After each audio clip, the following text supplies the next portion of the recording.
This week, Senators Mark Obenshain and Tommy Norment had complete meltdowns during debate over Senate Bill 277, which favors income tax, state, and corporate deduction for commuter benefits provided by an employer. The bill was vehemently opposed by Senators Obenshain and Norment. Here's Obenshain, visibly shaken and upset with the bill's proposal. And I do want to apologize to the senior senator from Fairfax because I apparently was not provided the memo indicating that we were not allowed to rise and question the wisdom of any bill from somebody on that side of the aisle without enduring personal attacks, as I have for 2 days.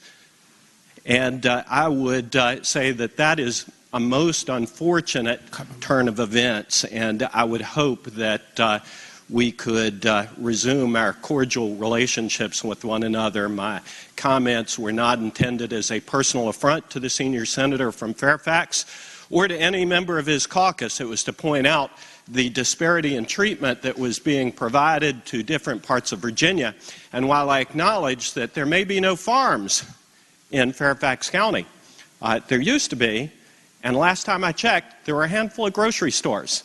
And I am aware, some people may not be, as to where the food that is sold in those grocery stores that is consumed by people all over Northern Virginia comes from.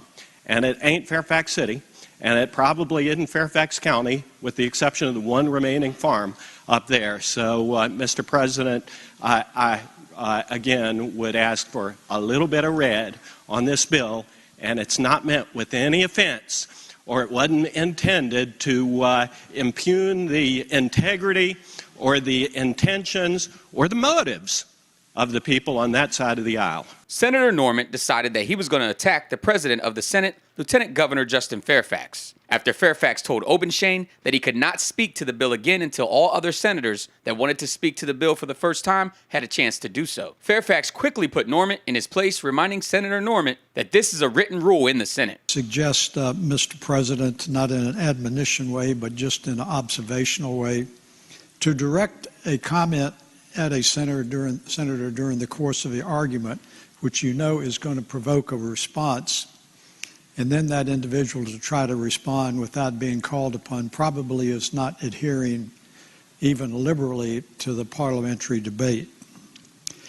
Speaking to the bill, Senator, well, you directed that at me, I presume, and I'll remind the senator that you, some weeks ago, made another admonition that's directly contradictory to what you're saying right now, citing Rule 43, no member shall speak more than twice upon the same subject without leave of the Senate, nor more than once until every member choosing to speak has spoken. So we can have that discussion offline, but you cited a rule that you wanted followed. When it's followed, you now don't want it followed in discretion. So I'm going to let you continue, but I don't accept your admonition. Mr. President, I don't expect you to admonish me on the rules of the Senate, but speaking to the bill, and I don't expect you to admonish me either. So continue. Mr. President, I'll remind you, you are not a member of the Senate. I was elected on 1.36 million. Mr. President, I'm going to speak to the bill. And you should. You have the floor. Had the conversation continued, it would have been pointed out that in 2017, Fairfax received 1.3 million votes to become Virginia's lieutenant governor. Part of the job of lieutenant governor is to preside as president over the Virginia State Senate. And while Norment is technically correct that Fairfax is not a member of the Senate, he does have that powerful tie-breaking voting power, which he used back in late January on Senate Bill 733, a bill designed to weaken Virginia's strict abortion restrictions. Norment, who received over 50,000 votes in 2019 to retain his seat as state senator representing Virginia's 3rd senatorial district, has been accused of teaching a racially insensitive college course by several of his former students at William & Mary University. He was also the managing editor of a college yearbook that contained racial slurs and images of people in blackface. So maybe in Norment's defense, he thinks it's his right to put Fairfax in his place, but it's quite obvious who's in charge in the Virginia Senate, and it's not Norment,